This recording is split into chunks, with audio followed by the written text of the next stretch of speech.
శ్రీమాత నమః. నరేంద్ర మోడీ గారు ఒక చాణక్యుడు, శివాజీ మహారాజ్ ఇలా దేశం కోసం పరితపించిన వాళ్ళందరినీ ఒక చోటకి చేరిస్తే ఆయన నరేంద్ర మోడీ. ఈ మాట అనగానే చాలా మందికి కోపం వచ్చేసి మీరు నరేంద్ర మోడీ సపోర్టరు, మీరు అందుకే గుడ్డిగా ఆయన్ని వెనకేసుకుని వచ్చేస్తున్నారు, ఆయన చేసిన పనులు మీకు ఏమైనా తెలుసా అంటారు. అవును, నాకు తెలియదు. ఎందుకంటే ఆయన 370 ఆర్టికల్ ని రద్దు చేశారని తెలియదు, వక్ఫ్ బోర్డుకి సంబంధించి సవరణలు చేసి హిందువుల ఆస్తులని కాపాడాలనుకున్నారని తెలియదు, అలాగే మొన్న పెహల్గావ్ లో జరిగిన దాడి తర్వాత ఆయన అద్భుతమైన నిర్ణయాలు తీసుకున్నారని కూడా తెలియదు. అందుకే చాలా గుడ్డిగా సపోర్ట్ చేస్తున్నాను. పాపం పరాయి వాళ్ళు మన దేశాన్ని 60 సంవత్సరాలుగా పరిపాలిస్తూ మనలో మనకే విద్వేషాలని రెచ్చగొట్టి ఎన్నో చెత్త పనులు చేసినా వాళ్లే మనకి మంచి వాళ్ళు. మన దేశంలో ఉంటూ, మన దేశాధ్యక్షుడిగా ఉంటూ నేను యాక్సిడెంటల్ గా భారతీయుణ్ణి, కల్చరల్ గా నేను ముస్లింని, ఎడ్యుకేషన్ పరంగా నేను బ్రిటిషర్ని అన్న మహానుభావుని తీసుకొచ్చి దేశం గద్దె మీద కూర్చోపెట్టి 17 సంవత్సరాలు పరిపాలించేట్లుగా చేశాం కదా. అంత గుడ్డి వాళ్ళం మనం. మనకంతా మూర్ఖులు ఎవరైనా ఉంటారా? నేను యాక్సిడెంటల్ గా భారతీయుణ్ణి అన్న వాడిని కూర్చోపెట్టి ఎన్నుకున్నాం కదా, మరి అప్పుడు మన బుద్ధి ఏమైపోయింది? అప్పుడు గుడ్డి వాళ్ళు ఎవరు? దేశం కోసం పనిచేస్తున్న వాళ్ళు ఎవరు మనకు నచ్చరు, కానీ మన దేశం కోసం వ్యతిరేకంగా పనిచేస్తున్న వ్యతిరేక శక్తులు మాత్రం మనకి నచ్చుతాయి, మనం వాళ్ళకి సపోర్ట్ చేస్తాం. మొన్న పెహల్గావ్ లో దాడి జరిగింది కదా, దాడి జరిగిన తర్వాత నరేంద్ర మోడీ గారు సరేలే పాకిస్తాన్ తో మనం మంతనాలు చేసుకుందాం, ఆ రాయబారితో మాట్లాడుకుందాం అని అనుకోలేదు. ఆయన తీసుకున్న డెసిషన్స్ దమ్మున్నోడు తీసుకుంటారు తెలుసా డెసిషన్స్. అలా డెసిషన్స్ తీసుకున్నారు అంటే నరేంద్ర మోడీ గారికి మాత్రమే చెల్లింది. ఆ స్థానంలో ఇంకెవరైనా ఉండుంటే అలాంటి డెసిషన్స్ తీసుకోలేరు. ఆయన తీసుకున్న నిర్ణయాలలో ఒకటి ఏంటంటే సింధు జలాల నిలిపివేత. దీని గురించి నేను కమ్యూనిటీ పోస్ట్ పెడితే కొంతమంది మహా మేధావులు నాకు కామెంట్లు పెట్టారనమాట. అయితే ఇప్పటి వరకు ఇస్తున్నారా, ఇప్పటి వరకు కళ్ళు మూసుకుపోయి కూర్చున్నారా అని. ఒక ఒప్పందాన్ని రద్దు చెయ్యాలి అంటే, క్షణంలో డెసిషన్స్ తీసుకోవాలి అంటే దానికి దమ్ము ఉండాలి.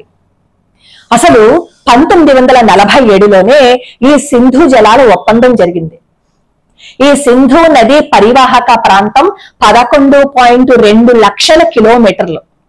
అందులో దాదాపుగా 47% ఏమో పాకిస్తాన్ లోను, 39% ఏమో భారతదేశంలోను, 8% ఏమో చైనాలోను, 7% ఏమో ఆఫ్ఘన్ లోను ప్రవహిస్తూ వస్తుంది. 1947లో ఈ ఒప్పందం కుదుర్చుకున్నారు. అప్పుడు ఏం చేశారు అంటే తాత్కాలికంగా తొందరగా, అంటే స్టాండ్ స్టిల్ ఒప్పందము అంటారు కదా, అప్పుడు ఆ ఒప్పందాన్ని చేసుకున్నారు. కానీ 1948 ఏప్రిల్లో ఆ ఒప్పందాన్ని రద్దు చేశారు. ఈ సింధు నది జలాలని పాకిస్తాన్ కి పంపించడానికి ఒప్పుకోకుండా అప్పుడు ఆపేస్తే, పాకిస్తాన్ ఒక విధంగా చెప్పాలి అంటే ఎడారి ప్రాంతంగా మారిపోతే, అప్పుడు ఈ పాకిస్తాన్ వెళ్లి ఐక్యరాజ్య సమితి దగ్గర మొరపెట్టుకుంటే అప్పుడు ఐక్యరాజ్య సమితి కల్పించుకుంది. ఆ తర్వాత నెమ్మదిగా అలా ఒప్పందాలు జరిగి 1960లో ఈ ఒప్పందం మీద ది గ్రేట్ యాక్సిడెంటల్ గా భారతీయుడిగా పుట్టారని చెప్పుకుంటున్నారు కదా ఆయన, ఇంకొక ముస్లిం ఆయన కలిపి ఒప్పందాల మీద సంతకాలు చేసి పాడేశారు. ఒప్పందం మీద సంతకం ఎలాగో చెయ్యాలి, కానీ భారతదేశానికి అది ఎంత నష్టాన్ని కలిగిస్తోంది అనేది కూడా చూడకుండా పాపం కళ్ళు మూసుకుని సంతకం పెట్టేశారు. అలా ఈ సింధు నది నీటిలో 20% మాత్రమే మనం వినియోగించుకుంటున్నాము, 80% పాకిస్తాన్ వినియోగించుకుంటుంది. ఒక ఒప్పందాన్ని రద్దు చేయాలి అంటే దానికి దమ్ము ఉండాలి. ఇప్పుడు ఆ ఒప్పందాన్ని రద్దు చేయటం వల్ల పాకిస్తాన్ గజగజలాడిపోతుంది. ఎందుకంటే వ్యవసాయానికి ఈ నీరే పాకిస్తాన్కి ఆధారం కాబట్టి. ఇప్పుడు మనం నీరు వదలటం లేదు, అప్పుడు పాకిస్తాన్ ఆటోమేటిక్ గా ఏం చేస్తుంది, మీరు నీరు వదలటం లేదు అని చెప్పి ఏదో విధంగా మన మీద కాలేనా దువ్వాలి, లేదు అంటే కాళ్ల బేరానికైనా రావాలి. కాలు దువ్వడానికి మనమే ముందు వెళ్ళలేదు, వాడే వస్తాడు. అప్పుడు తప్పు ఎవరిది అవుతుంది? వాడిది అవుతుంది. కాళ్ళబేరానికి వచ్చాడు అని అనుకోండి, అప్పుడు టర్మ్స్ అండ్ కండిషన్స్ మాట్లాడతాం. అంటే ఇక్కడ చాణక్యుడిలాగా వ్యవహరించి ఆయన ఎంత అద్భుతమైన ప్రణాళిక వేశారు అనేది ఎవరి బుర్రకి అర్థం కాదు. అసలు దీన్ని ఒప్పందం చేసుకున్న వాడిని అనకుండా నరేంద్ర మోడీ గారిని అంటున్నాం. మనం గుడ్డి వాళ్ళం కదా, అందుకని. అటారీ వాఘా ఈ సరిహద్దుని మూసేయాలి అని అనుకున్నారు. అప్పుడు ఇట్నుంచటు ఎవరు వెళ్ళరు, అటు నుంచి ఇటు రావడానికి సాహసించరు.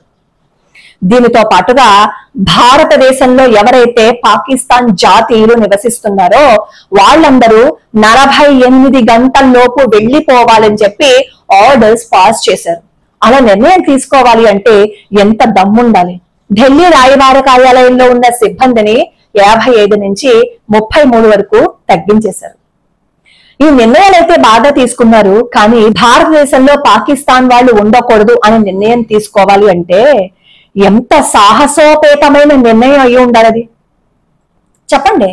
కళ్ళు మూసుకుని గుడ్డిగా మోడీ గారిని మనం సపోర్ట్ చేస్తున్నామని అంటారా? ఇప్పుడు ఇవన్నీ విన్న తర్వాత కూడా ఇలాంటివి ఎన్ని చేసి ఉంటారు ఆయన, ఎన్ని చేశారు.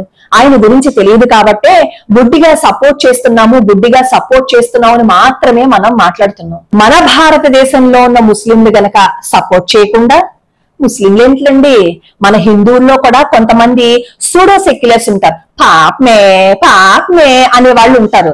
వాళ్ళు అలాంటి వాళ్ళకి సహాయం చేసి భారతదేశంలో కూర్చోపెట్టారు అని అనుకోండి, వాళ్ళకంటే దేశ ద్రోహులు బహుశా ఎక్కడ ఉండరు తెలుసా.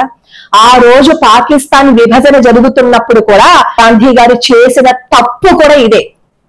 ఆ రోజు మన భారతదేశం నుంచి పాకిస్తాన్ వాళ్ళు వెళ్ళిపోతుంటే సరిహద్దుల్లో నిలబడి కాళ్ళ వేళ పడి బతిమాలుకుని మీరు మేము ఒకటే ఇక్కడ ఉండిపోండి అని బ్రతిమాలుకున్నారు కదా. ఈ రోజు దానికి మనం అనుభవిస్తున్నాం, కర్మని అనుభవిస్తున్నాం.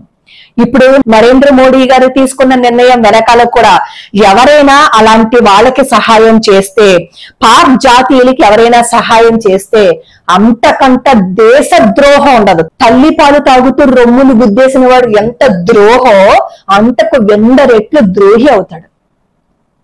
మనం చేయవలసిందేంటో తెలుసా? భగవంతుణ్ణి ఒక్కటే ప్రార్థించాలి.